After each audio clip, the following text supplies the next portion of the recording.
All right, hello, hello. I'm gonna be recording my Unreal video. So I'm gonna be showcasing object-oriented programming, and I'm gonna be showcasing vectors at work. So first, let's show off the vectors. As you can see, with the little character moving towards me, the way I'm making a move is by vectors. So let me get into the code and describe that in a little more detail. So here it is. So this is how the movement basically works. So every like tick, so like every kind of like frame, um, it runs it through this branch to determine if this is true right here. That is chasing a player, which I have that activated. Is chasing player, and when that is activated, it will set the actor location, and the target is the actor itself. It will then go in to get that new location from this right here to get the actor location.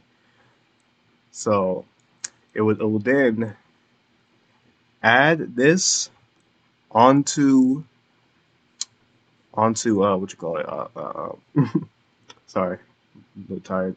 It will add it on to this. Well, it will add then multiply onto the. All right, well, let's go from the other way. So first, it will get the player pawn, then it will get the actor location. It will then subtract that. Well, it will subtract the actor location from the other actor location. It will then normalize, which normalize. So basically, it sets it. It returns to the vector to zero.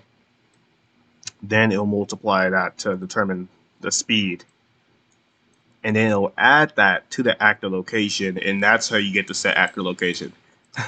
I was explaining it backwards, and that's basically how vectors work. Really, you just kind of like it's the vectors kind of like the number from zero, basically the starting point. And our object-oriented programming is basically using objects to represent code, basically. Like let's get into my little cone here. Like click on my cone.